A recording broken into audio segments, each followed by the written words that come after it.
লেবাননের যুদ্ধবিরতির মধ্যেও থামছে না ইসরায়েলি আগ্রাসন। স্থানীয় সময় বৃহস্পতিবারও দেশটির দক্ষিণাঞ্চলে ব্যাপক হামলা চালায় দখলদার বাহিনী। এতে বহু মানুষ হতাহত হন। হামলার আগে বাফার জোনের বাইরে থাকা অন্তত ৮টি শহরের বাসিন্দাদের দ্রুত এলাকা ছাড়তে বলা হয়। এদিকে নতুন করে অন্তত ১৫টি শহর ও গ্রামে জোরপূর্বক বাস্তুচ্যুতির হুমকির মধ্যেই লেবাননের ১০ কিলোমিটার ভেতরে প্রবেশের দাবি করেছে ইসরায়েলি বাহিনী। দেশটির সামরিক বাহিনীর প্রকাশিত এক বিবৃতিতে বৈরুতের দক্ষিণাঞ্চলের প্রায় ৬০টি গ্রাম জুড়ে বিস্তৃত এলাকা শত্রুমুক্ত করার কাজ চলছে বলেও উল্লেখ করা হয়। এমনকি সেখান থেকে পিছু হটার কোনো পরিকল্পনা নেই বলেও বিবৃতিতে জানানো হয়েছে।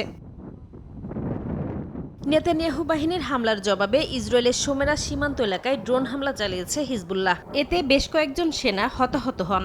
একটি সাজোয়া সামরিক যানকে হামলার লক্ষ্যবস্তু করা হলে এ ঘটনা ঘটে বলে জানিয়েছে বিভিন্ন ইসরায়েলি গণমাধ্যম।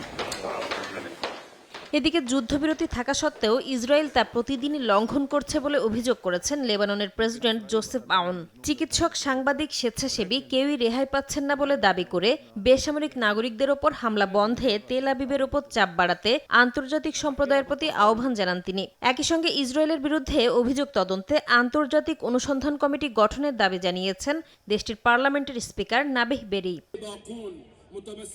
ইসরায়েলি হামলার প্রতিবাদে বিক্ষোভ করেছেন দক্ষিণ লেবাননের বাসিন্দারা। স্থানীয় সময় বৃহস্পতিবার বৈরুতের কেন্দ্রীয় শহীদ স্কয়ারে জড়ো হয়ে তারা অভিযোগ করেন তেল আবিব পরিকল্পিতভাবে গ্রামগুলো ধ্বংস করছে। চলমান সংঘাতের মধ্যে লেবানন এখন গুরুতর খাদ্য নিরাপত্তাহীনতার মুখে পড়েছে বলে জানিয়েছে বিশ্ব খাদ্য কর্মসূচি। সংস্থাটির এক মুখপাত্র জানান, চলমান পরিস্থিতির কারণে খাদ্য সহায়তা কার্যক্রম বাধাগ্রস্ত হচ্ছে। একই সঙ্গে লেবাননের কৃষিখাত ব্যাপকভাবে ক্ষতিগ্রস্ত হওয়ায় খাদ্য সংকট আরও গভীর হচ্ছে।